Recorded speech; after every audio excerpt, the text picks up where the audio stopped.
Ajrim ayol kishi uchun sharmanda emas, aslida ajrim erkak kishi uchun sharmanda. Chunki u erkak kishi birovni uyidan borib qizini olib keladi. Haqiqiy erkak ayolini qo'yib yubormaydi.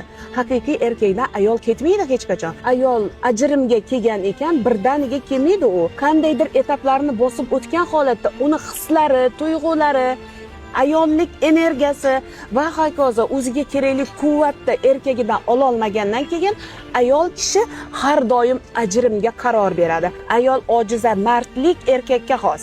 Biz xato qilib qo'yishimiz mumkin. Bizni tarbiyalaydigan va o'z iziga, o'z yo'liga soladigan turmush o'rtoqlarimiz bo'ladi. Qay darajada?